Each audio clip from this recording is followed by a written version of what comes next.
May mga ulat sa posibleng three-team trade sa pagitan ng Converge Fiberxers, Magnolia Hotshots, at Barangay Ginebra na involved ang mga player na sina Justin Arana, Ian Sangalang, at Isaac Go. Ngunit wala pang opisyal na kumpirmasyon mula sa PBA o mga koponan.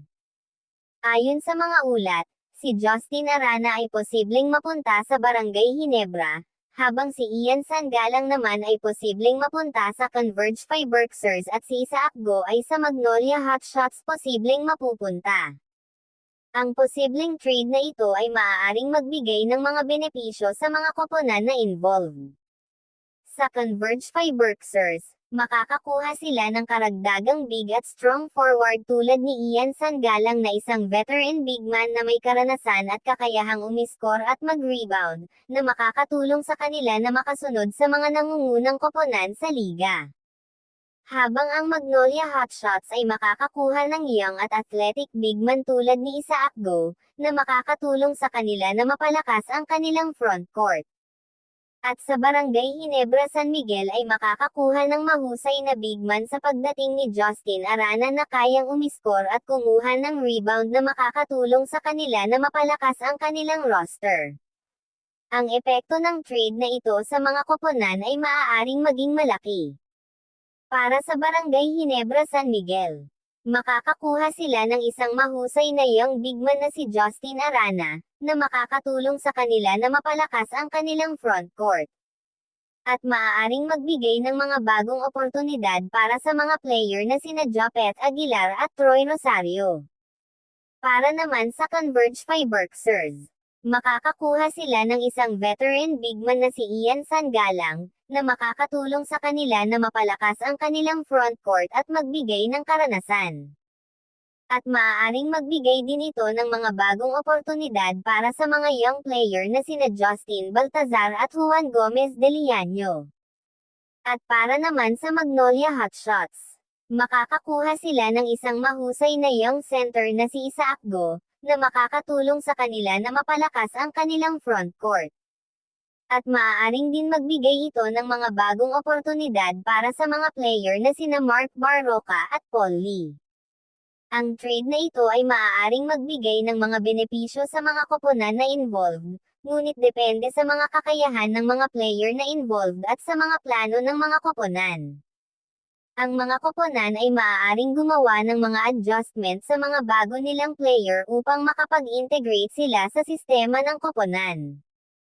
Sa Barangay Ginebra San Miguel, si Justin Arana ay isang mahusay na scorer, kaya maaaring gamitin siya bilang isang scoring option sa front court. Kailangan niyang mag-adjust sa mabilis na tempo ng Ginebra at matuto ng mga play ng koponan. Sa Converge Fiberxers naman, si Ian Sangalang ay isang veteran big man, kaya maaaring gamitin siya bilang isang leader sa loob ng court.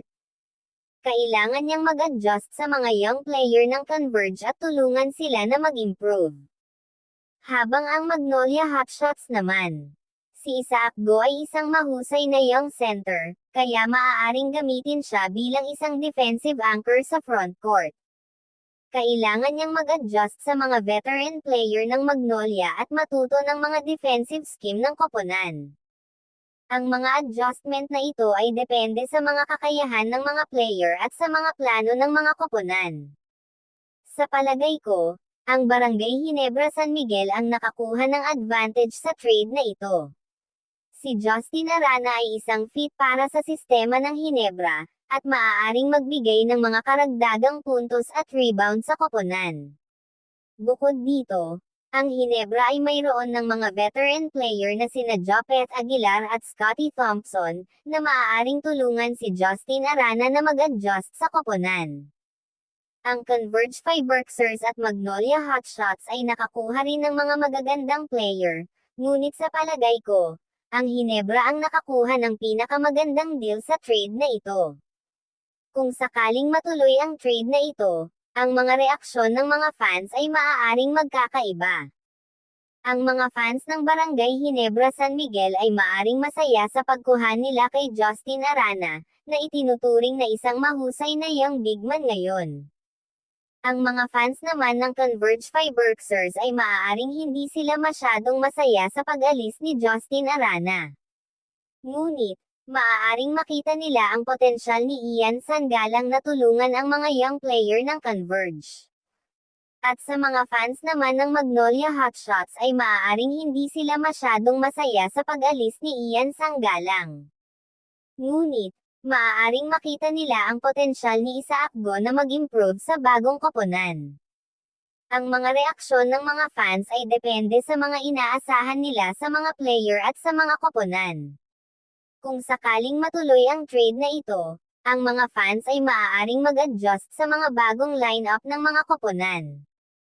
Ang 3-team trade na kinasasangkutan ng Barangay Ginebra San Miguel, Phoenix Fuel Masters, at Magnolia Hotshots ay isang kabang-abang na balita sa PBA. Kung matutuloy ang trade na ito, maaaring magbigay ito ng mga benepisyo sa mga koponan na involved at maaaring magbigay ng mga bagong oportunidad para sa mga player na involved. At hanggang dito na lang muna ang ating topic. Kung may katanungan o opinyon kayo tungkol sa ating topic, komento nyo lang sa ibaba ng ating video para mapag-usapan natin yan, at kung umabot ka naman dito paki-subscribe mo naman ang ating channel para updated ka sa mga bagong upload natin dito. Yun lamang po at maraming salamat po sa inyo.